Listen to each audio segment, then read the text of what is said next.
o Brasil ocupa o 7º lugar no ranking mundial do empreendedorismo. Ao todo, 10 milhões de mulheres empreendedoras enfrentam diariamente estigmas socioculturais que tornam o empreendedorismo muito mais desafiador para elas. No Repórter Empreender Especial Semana da Mulher, vamos conhecer a história de 3 empreendedoras que atuam nas áreas de comércio e serviços. Quais as conquistas, quais as dificuldades e os planos para o futuro dos negócios. E ainda, especialistas em empreendedorismo feminino comentam sobre os principais obstáculos enfrentados pelas mulheres e como tornar o mundo dos negócios mais igualitário. É agora, no Repórter Empreender.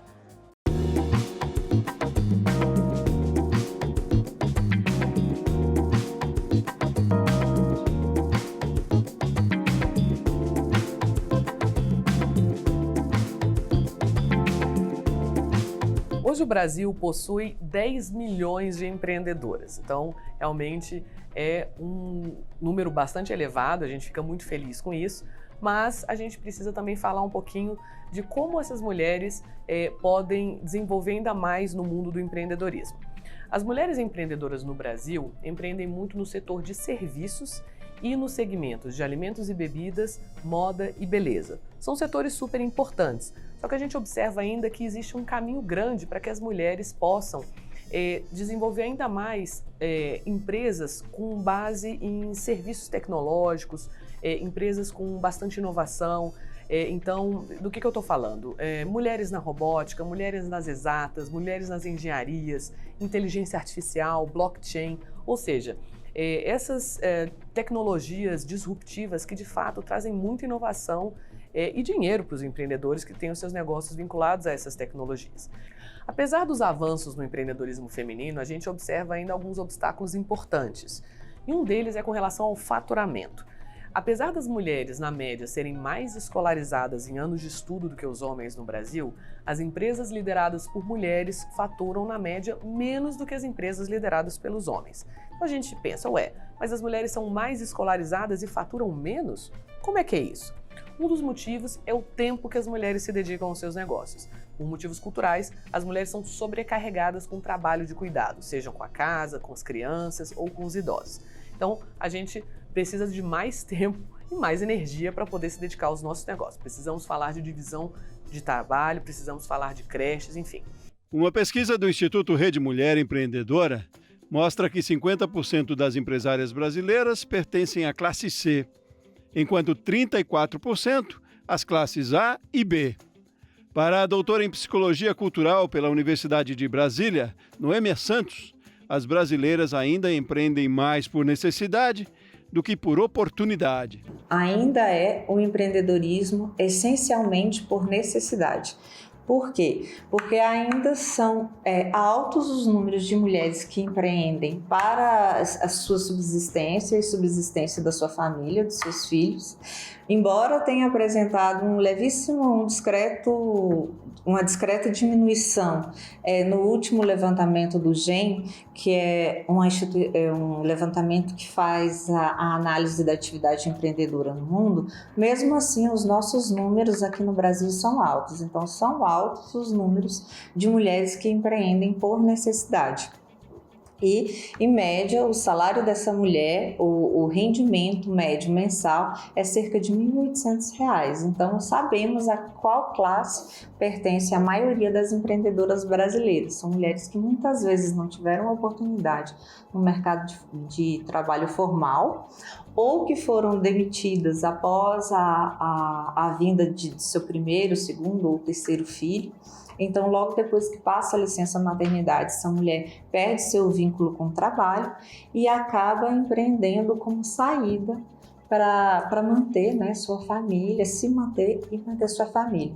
Sobretudo quando a figura masculina sai desse cenário. Temos muitas mulheres que no Brasil são arrimo de família, não contam com uma outra figura para poder dar suporte, para poder dividir essa vida familiar, e são elas que, empreendendo, sustentam a casa e os filhos. Segundo o IBGE, as mulheres dedicam, em média, 21 horas semanais para cuidados com a casa e os filhos, enquanto os homens gastam 11 horas nas mesmas atividades. A dupla jornada é fator crucial para que o empreendedorismo seja mais desafiador para o público feminino.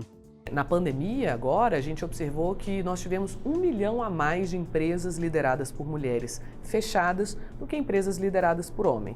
A gente consegue observar, na pandemia as crianças não estavam em sala de aula, os idosos precisavam de mais cuidados, então a mulher ficou ainda mais sobrecarregada. Então, esse é um grande convite para a gente pensar.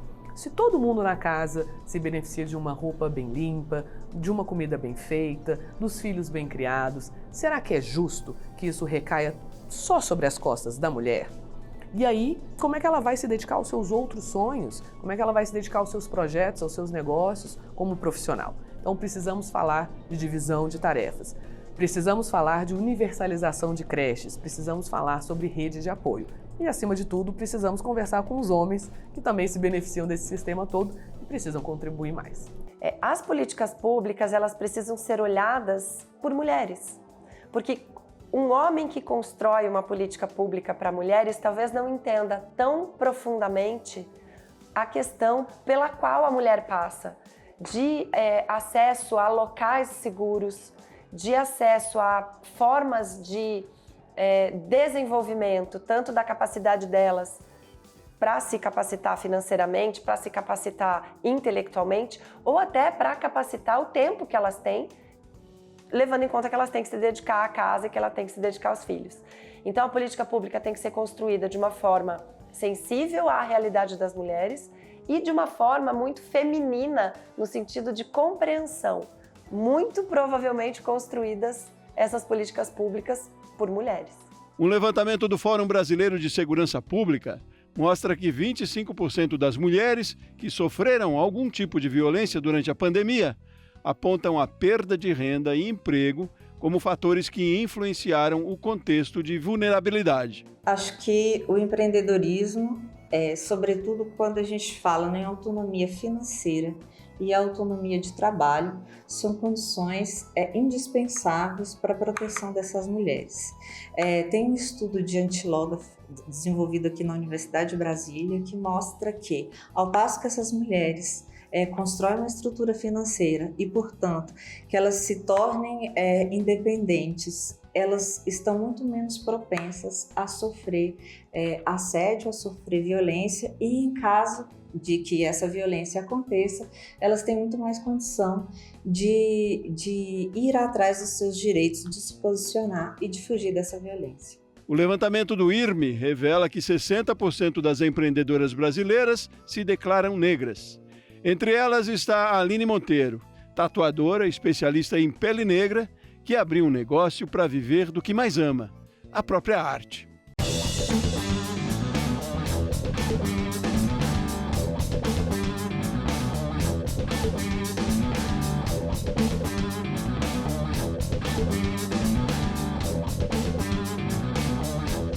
Meu nome é Aline Monteiro, eu tenho 37 anos e a minha profissão, eu sou empreendedora do ramo da tatuagem. Eu iniciei na tatuagem no ano de 2013 e ali era só o começo, né? Foi o meu primeiro contato. Como eu vim de projetos sociais, né? Eu tive muito contato com projetos voltados para arte, grafite, né? Essas linguagens voltadas para o desenho mesmo. E aí, durante esse processo onde eu trabalhava na área social, eu conheci um tatuador. Esse tatuador, ele via que eu fazia desenhos, né, grafite, e ele falava que eu tinha uma aptidão para tatuagem. Porém, eu não queria levar muito a sério, porque eu achava que era algo que não... Falava, imagina, tatuagem, né? Ele, não, você precisa tatuar, insistia muito em mim. E um certo dia ele me deu uma máquina na mão e falou, faz uma tatuagem em mim. Eu falei, imagina, né, na sua pele. Ele, não, faz em mim. Aí eu fiz algo pequeno e ele falou que ficou maravilhoso, que eu tinha muito jeito. Enfim, ali no começo eu ainda não queria assumir aquilo como algo que eu ia trabalhar, porque eu achava que não era tão rentável também. E eu ficava ali no CLT, né? Trabalhava registrada em uma empresa e esporadicamente eu fazia tatuagem na minha casa. E chegou um momento que a empresa me demitiu e eu tive essa opção de continuar no mercado de trabalho, né, trabalhando de segunda a sexta, né, sendo registrada, tendo aquele horário, ou eu ia arriscar empreender no ramo da tatuagem. E aí eu decidi, falei, vou arriscar.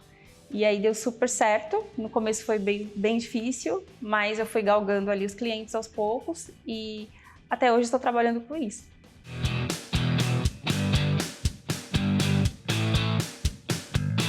Fine Line era algo que me fascinava desde quando eu iniciei, porque não tinha muitas pessoas que faziam traço fino e eu queria ter um traço fino, queria ter um traço mais consistente e eu buscava caminhos para poder fazer esse tipo de trabalho.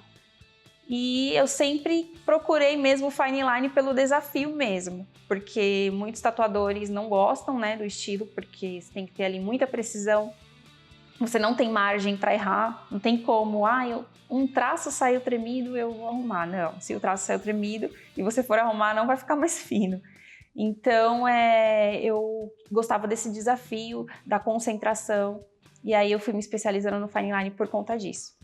Sobre a pele negra, eu fui procurar saber mais, né, sobre tatuagem nesse tipo de pele, por quê? Primeiramente porque sou negra, né? E eu me identificava com muitas histórias de mulheres e homens também, né? Mas mais mulheres porque é meu público. Muitas meninas negras chegavam até mim perguntando se elas podiam fazer tatuagem, porque elas tinham ido em um estúdio e falaram que na pele dela não ia aparecer e que ela podia ter queloide, que não era legal fazer certos desenhos. E aí elas simplesmente elas recebiam, né, essa informação e não procuravam estúdios. E quando elas me viam na internet ou em algum lugar, sabia que eu era tatuadora, elas era uma esperança, né? Elas chegavam até mim e falavam, nossa, uma mulher negra tatua. Como que é na nossa pele, né? Você tem tatuagem, eu tenho várias tatuagens na minha pele. E aí a gente conversava muito sobre esse assunto e eu ouvia diversas histórias de mulheres que falavam, eu fui num estúdio e o tatuador disse que não ia me tatuar, porque na minha pele não aparece. E aí eu tentava desmistificar isso, né? Então, por identificação com as mulheres negras, né, e homens negros que eu também tatuo, eu acabei me aprofundando mais nesse universo da pele negra.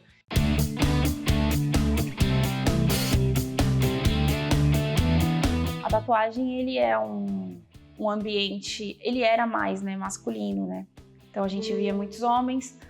Hoje em dia a gente continua vendo isso, principalmente em eventos de tatuagens, né? Então, hoje em dia tem muitas feiras, inúmeras feiras no Brasil, fora do Brasil, no mundo inteiro. Mas quando você olha, você vê muitos homens, pouquíssimas mulheres. Existem muitas meninas tatuando hoje em dia. Eu sou muito feliz por isso. Quando eu comecei, tinha também, mas não igual hoje. Então, muitas mulheres que fazem trabalhos grandes, porque o trabalho realismo, aqueles fechamentos eram vistos só o homem que faz.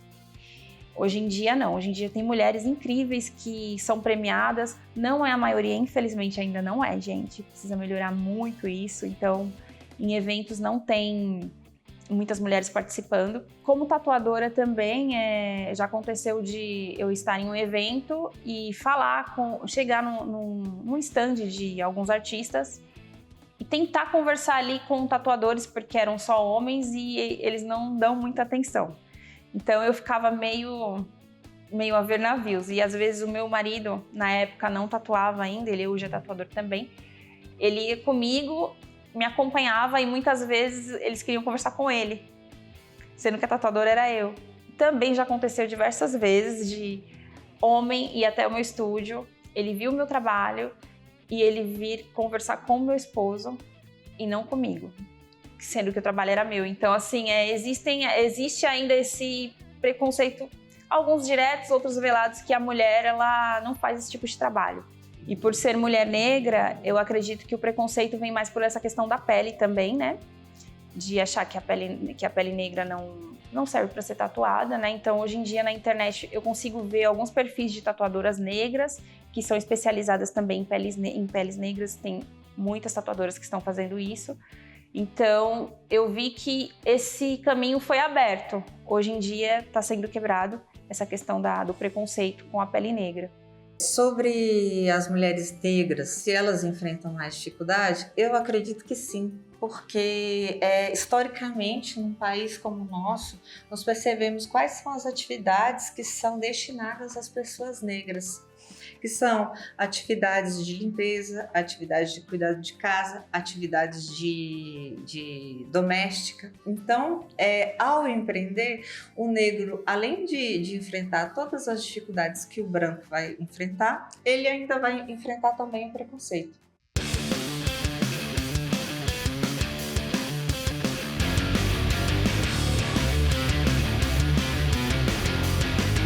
Eu acho que mulheres negras como eu, elas podem ser incentivadas a abrir o seu próprio negócio, né? Eu acho que através de incentivos, projetos, palestras, a gente vê que acontece muito, né?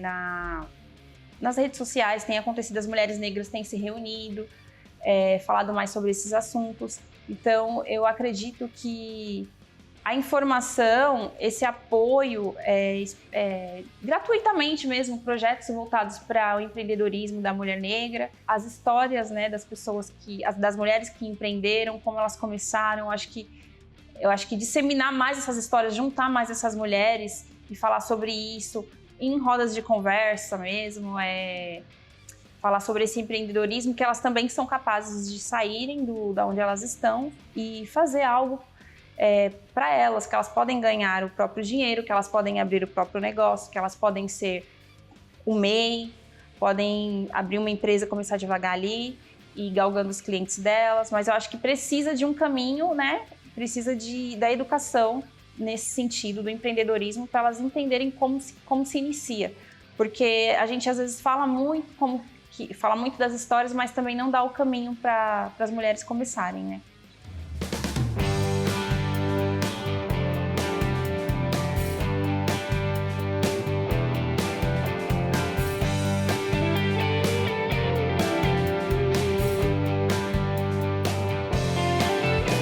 No próximo bloco, vamos conhecer as histórias de outras duas mulheres empreendedoras. Uma no ramo dos serviços de beleza e outra na venda de acessórios. Repórter Empreender volta já já.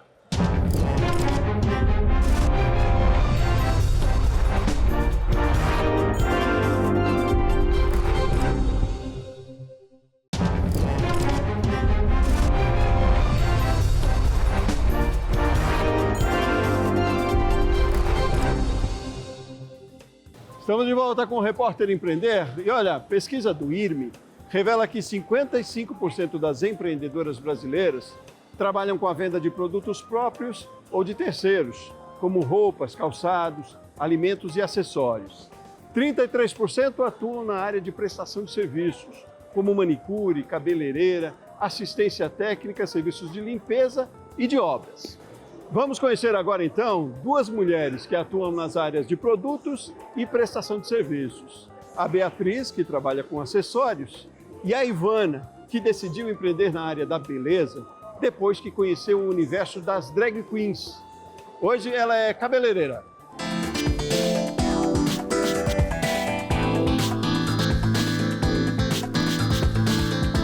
A Acessórios surgiu em 2017, na qual eu fazia faculdade no UniCeub, e muitas amigas minhas e colegas perguntavam sempre de onde eram os acessórios que eu usava. Então surgiu entre um desejo que não era existido, mas que acabou existindo, e também de ver uma oportunidade muito boa de conseguir uma renda extra na qual eu não conseguia estar tendo naquele momento diante de fazer faculdade nos 3 turnos. Então eu comecei com R$100, comprando somente 10 acessórios e fui alavancando cada vez mais a nossa marca.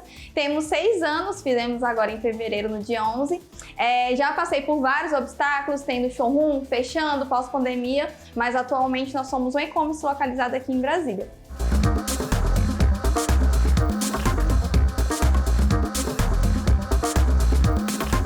Nós trabalhamos com acessórios em banho nacional sem níquel e também acessórios banhados a prata com uma qualidade excelente de 10 a 50 milésimos em cada produto.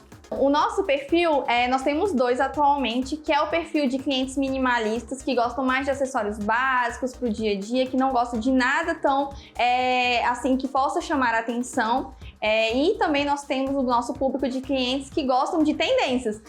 Tem algum colar tendência na novela e passando na televisão, elas querem porque querem aquele acessório. Então o nosso público sempre foi dividido e continua atualmente em públicos de minimalistas, básicos e também tendências.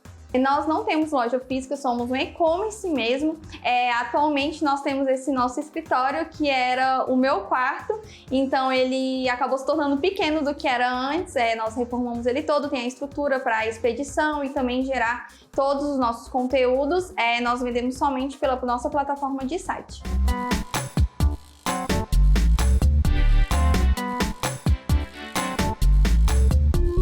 O nosso e-commerce hoje, atualmente, ele precisa se pagar por si só. Então, assim, a nossa empresa, com toda certeza, é rentável.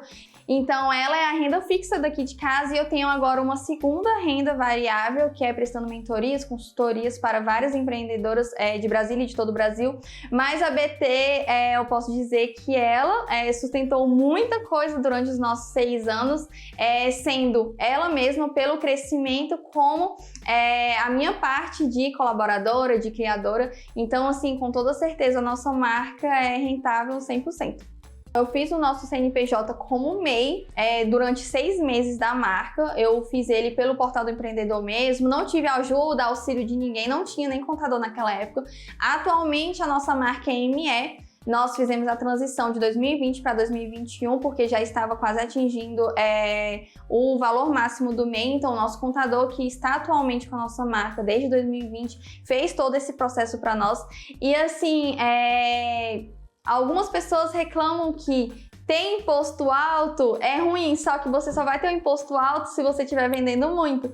Então, empreender é isso. Na época que a gente pagava o mês, era 50 e pouquinho. Atualmente, a gente tem que pagar um imposto referente ao total das nossas vendas, porque as notas fiscais precisam ser emitidas. Então, quanto mais você vende, mais a sua marca está crescendo. E esse é um significado muito grande que muitos não gostam de tirar do bolso para poder pagar um imposto, porque acham que é ruim e tudo mais. Mas nós temos sempre benefícios nessa questão de estar sendo ME atualmente. É muito importante que as empreendedoras tenham um CNPJ, ou seja, sejam formalizadas, tenham um negócio registrado, né? Quando você tira o CNPJ, é o primeiro passo para você, de fato, ter ali a sua empresa formalizada.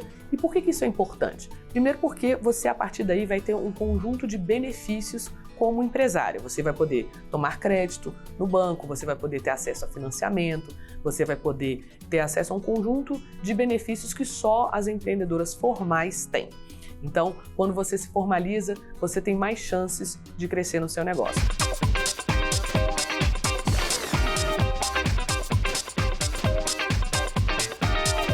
Eu acho que isso pode ser resumidamente em achar que nós somos fracas, que a gente não consegue muita coisa por ser mulher, por não ter um sócio homem do lado. Então, assim, são várias coisinhas que a gente acaba recebendo no dia a dia, esses gatilhos, alguns resquícios de falas, mas a gente sempre acaba recebendo as mensagens de que é só uma lojinha de acessórios, que não é nada assim tão importante. Eu sou ME, eu sou uma empresa grande, não tão grande como a Eireli e tudo mais, mas assim, a gente vai chegar lá. E ser mulher é algo que a gente precisa estar dando forças uma para as outras. E tem muitas que acabam ficando rebaixando a gente.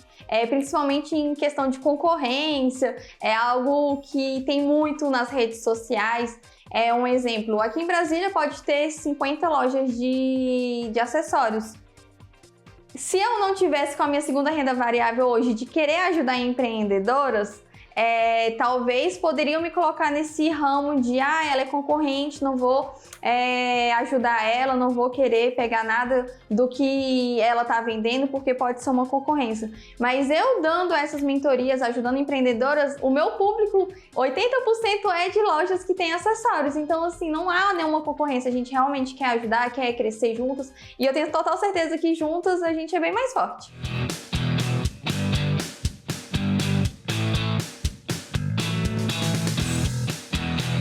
Então, eu comecei a trabalhar no ramo da beleza, foi até bem engraçado, porque eu não tinha muita pretensão de entrar. Mas aí eu conheci o universo drag queen, que foi um universo maravilhoso, que me levou a querer estar ali. Cabelo, maquiagem, aquele brilho, aquele glamour. E eu falei, gente, eu quero levar esse glamour para a vida das pessoas. Eu quero fazer as pessoas também se sentirem felizes e sempre com o ego lá em cima. E, né, que quando você mexe com o cabelo, você mexe com o cabelo de uma pessoa, você mexe com o ego dela. É uma transformação ali naquele momento, né? Então eu falei, é isso que eu quero, levar alegria, esse tipo de alegria também para as pessoas.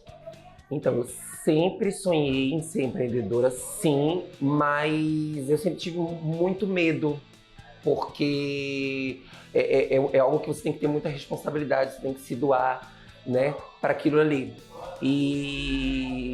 Mas eu nunca deixei o medo tomar conta totalmente de mim e falei, não, eu vou e seja o que Deus quiser.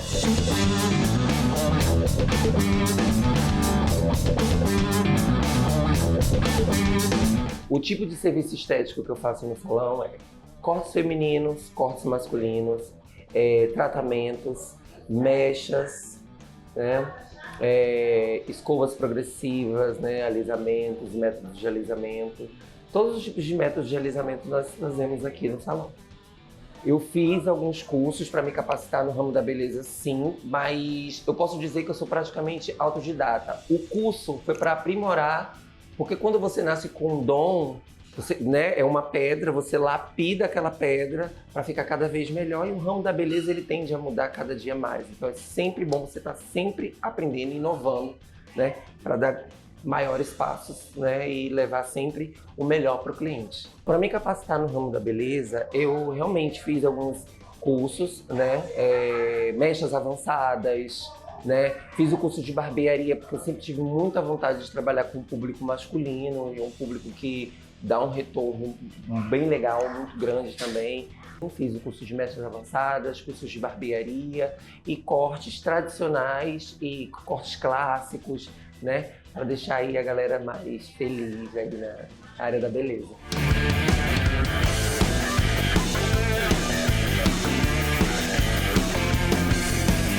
A rentabilidade ainda é grande porque tem coisas que as pessoas não conseguem fazer sozinhas, né? Então a gente está sempre sendo procurada.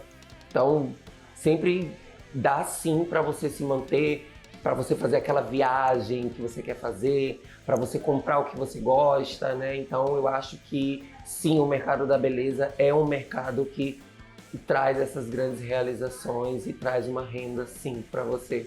Eu acho que você tem que se jogar, sim, se você tem um dom, você tem que ir de cabeça erguida e é isso.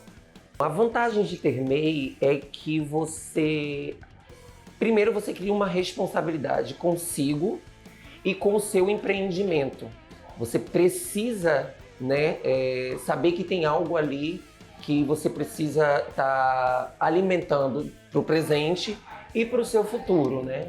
O MEI te dá isso, te dá essa responsabilidade de você saber que você é sua própria empresa, que você tem que se policiar para levar o melhor para a sua vida agora e depois, e também para o cliente, né? Te dá uma, como é que eu posso dizer, uma esperança de no futuro ali, eu paguei pelo aquilo ali, hoje eu posso ficar mais tranquila, né? A porta para sua aposentadoria, o MEI, né? Eu tenho mania de dizer isso. Então eu acho que o MEI aí trouxe essa autonomia para as pessoas. E no último levantamento do Sebrae sobre o número de MEI, microempreendedor individual no Brasil, esse número vem crescendo desde o ano de 2020, sobretudo nas áreas de empreendedor digital, e-commerce e criação de conteúdo. A gente acredita que tem 2 fatores que justificam esse crescimento. Primeiro, porque é um empreendedorismo de baixo investimento, a pessoa não precisa de muito capital para estar iniciando seu negócio, para estar fazendo o desenvolvimento do trabalho, e também porque é uma atividade que permite bastante flexibilidade, que é justamente o que as mulheres precisam quando estão empreendendo e quando estão em dupla ou tripla jornada de trabalho, ou seja, enquanto cuidam dos filhos, elas também têm que trabalhar.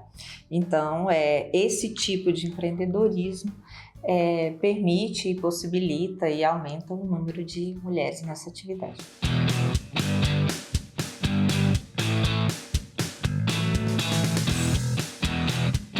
Eu precisei pegar um empréstimo, né, para investir no meu negócio, porque eu percebi, né, eu notei que o mercado ele se inovou.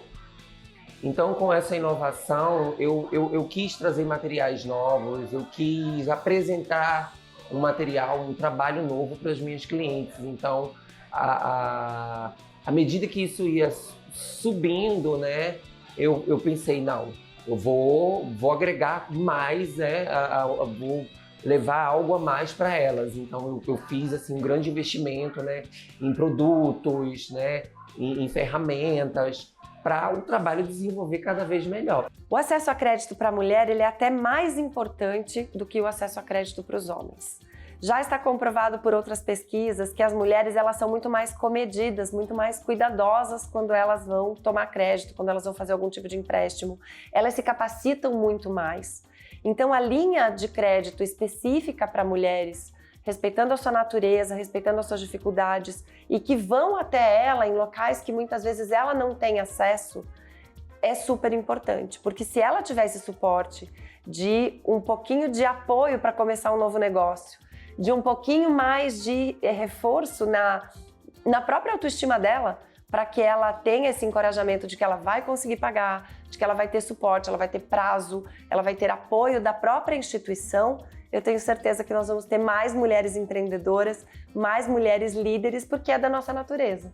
Olha, eu já recebi algumas empreendedoras que me falam assim, Renata, eu tentei ir a um banco pegar um empréstimo para, não sei, comprar uma geladeira, um freezer ou comprar um maquinário melhor para minha empresa, e o gerente me perguntou se meu marido sabia que eu estava tomando aquele empréstimo, se ele podia assinar comigo aquele empréstimo.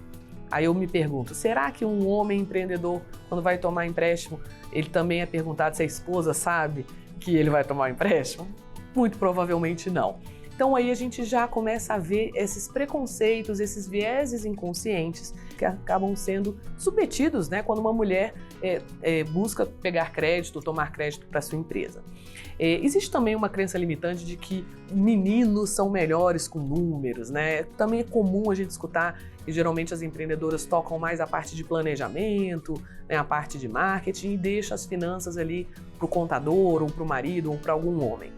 De novo, questões culturais. É muito importante que a gente se aproprie das finanças da nossa empresa. As finanças são o coração da empresa. Não é um problema em ter ajuda com isso, mas a gente sabe que as mulheres muitas vezes enfrentam esses obstáculos adicionais nessa parte de finanças. O que fazer para quebrar essas barreiras? Primeiro, falar sobre essas barreiras. Geralmente esses assuntos são meio tabu. Então, ações como essa, que a gente está conversando sobre isso, são o primeiro passo para a gente mudar essa trajetória. Segundo, a gente precisa trabalhar dos dois lados do balcão do crédito, digamos assim, com os nossos parceiros, bancos, com as entidades financeiras, terem essa sensibilidade, capacitarem as pessoas que estão à frente né, da oferta de crédito, né, para não terem esses comportamentos preconceituosos, ainda que inconscientes. E do lado das empreendedoras, a gente, claro, aqui no Sebrae trabalha muito também com a parte de educação financeira.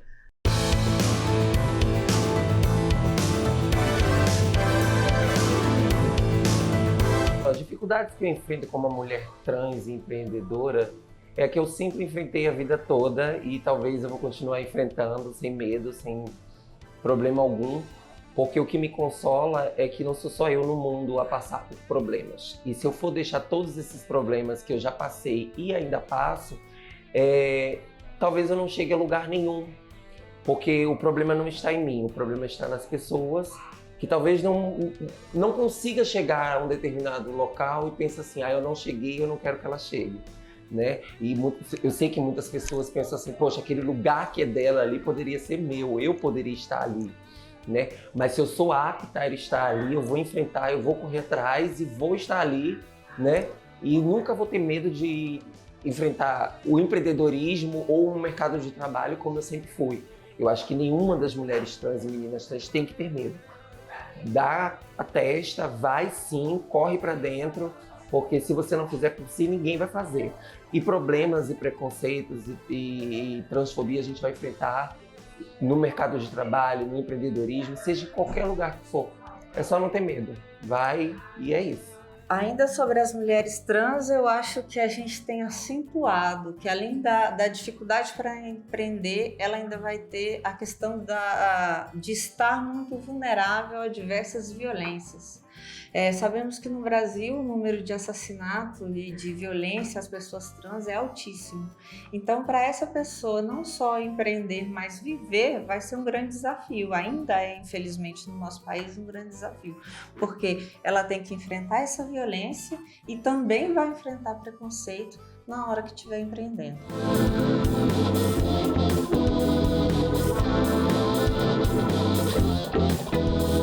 Tenho vontade sim de abrir meu próprio salão, né? Como eu falei anteriormente, tem sempre aquele medo que bate aquele friozinho na barriga, mas eu acho que, como eu falei anteriormente, a gente tem que deixar um pouco o medo de lado e investir para levar sempre comodidade, né? E levar sempre um ambiente assim tranquilo para receber nossos clientes e sempre inovando, como eu falei, né? O mercado ele inova, ele cresce, outras coisas, né, surgem, né, outras tecnologias, né, porque trabalhar com a beleza é trabalhar também com a tecnologia, né? Então, eu quero estar sempre levando o melhor para as minhas clientes. Eu acho que o sonho, não só como empreendedora, mas como pessoa, é ter a minha casa própria, né? Ter a minha casa própria e me realizar cada dia mais como mulher, né? Porque eu acho que é muito importante essa questão aí de você estar sempre bem consigo mesmo, porque você estando bem consigo mesmo, você consegue levar sempre o melhor para as pessoas e fazer sempre o melhor, dar sempre o melhor de si. Eu acho que isso é muito importante.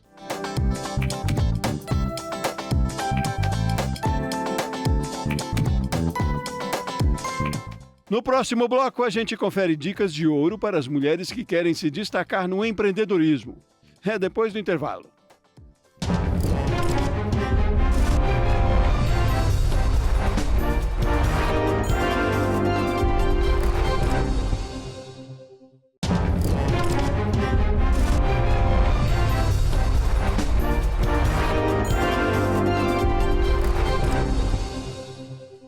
Estamos de volta com o Repórter Empreender especial Semana da Mulher.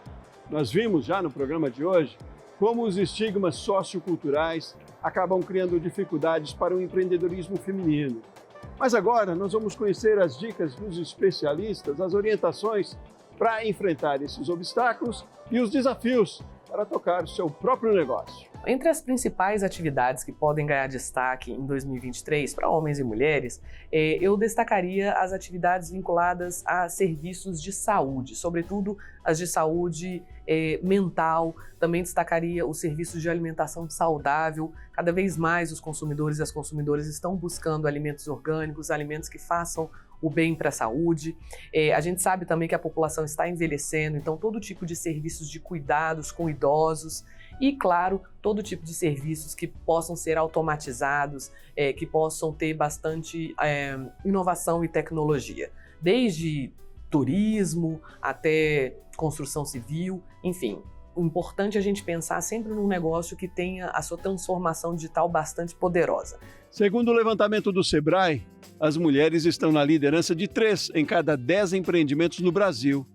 Para aumentar a representatividade feminina à frente dos negócios, é fundamental investir em capacitação e empoderamento. Primeiro, fazer com que essa mulher tenha a chance de se capacitar, né? Não dá para a gente sobrecarregar as mulheres com serviços secundários, colocar para ela a carga que a gente sempre fala de serviços de casa, de serviços com os filhos, para ela não ter tempo de estudar. Então, eu acho que o primeiro ponto é o acesso à educação.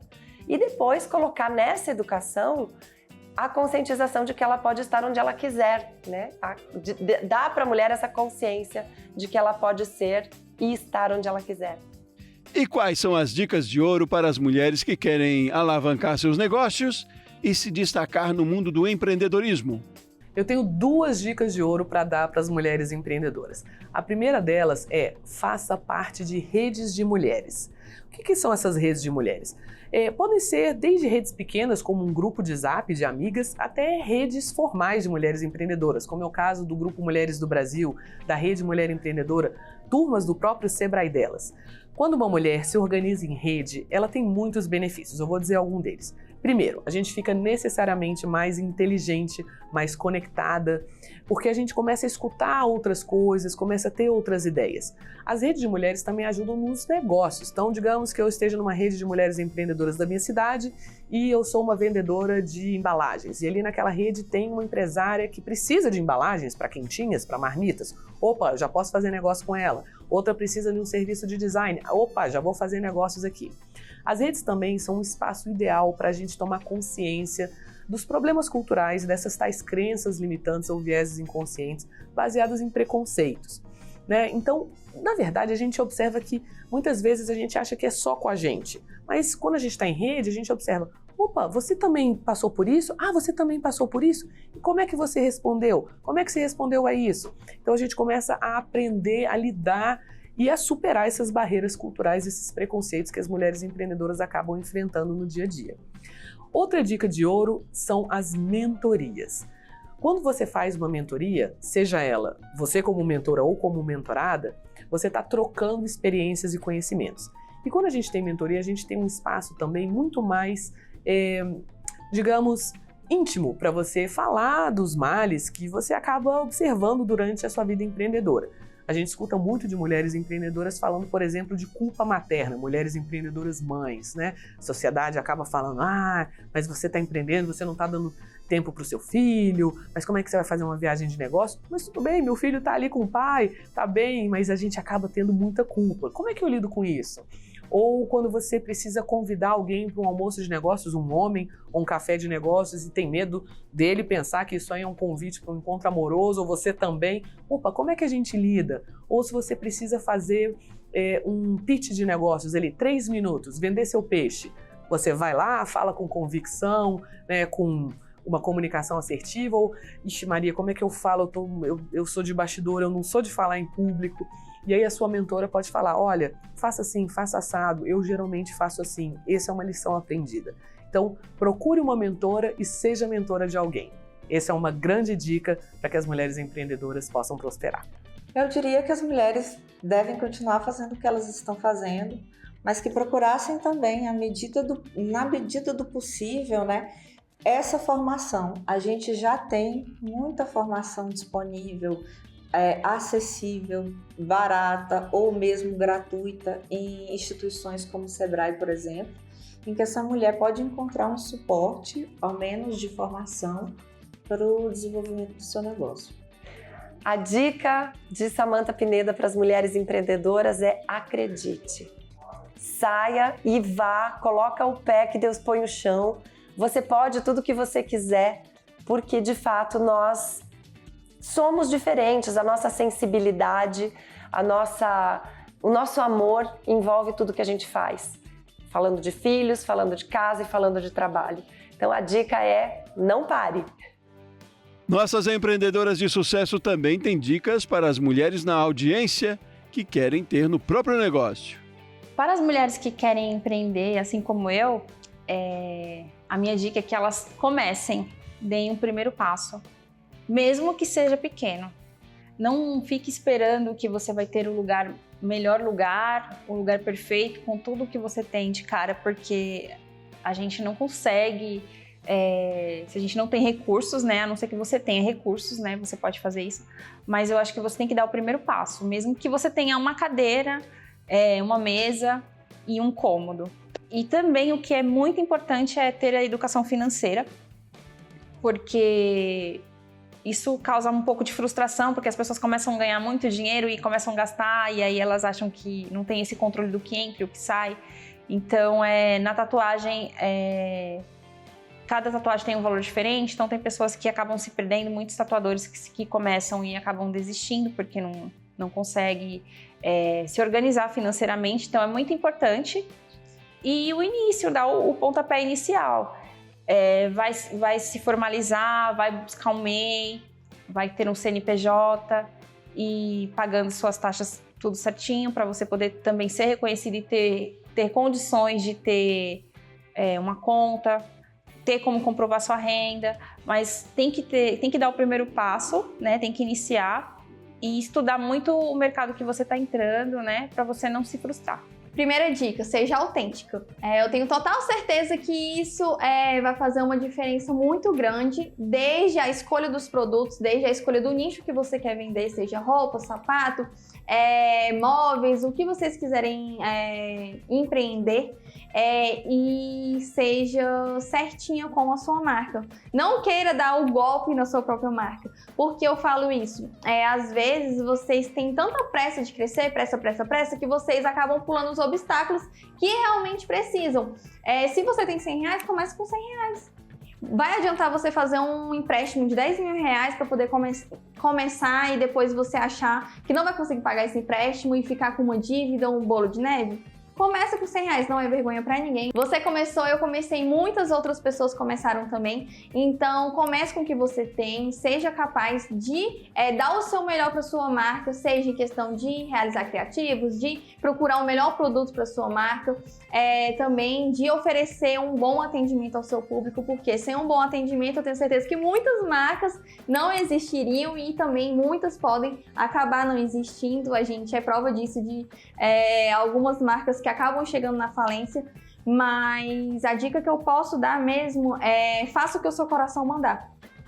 Se o seu coração falar que é para você seguir o sonho de ser uma empreendedora de calçados, viaje, vá atrás de fornecedores, veja o que vocês podem oferecer e agregar de melhor para sua marca, mas nunca perca a essência que você está criando de conexão com o seu público. Acho que a minha primeira dica para as mulheres que querem empreender, principalmente mulheres trans, né? Que é não ter medo, foi o que eu falei anteriormente, né? Sempre vai dar aquele frio na barriga, mas não tenham medo de enfrentar e de correr atrás dos sonhos de vocês, porque sempre vai ser complicado no começo, né? E sempre vai ter aquelas pessoas que vão dizer assim: você não vai saber como, né, dirigir ou como levar uma empresa adiante. As pessoas querem te ver bem, mas não melhor que elas, obviamente. Então sempre vai ter essas pessoas para te falar isso.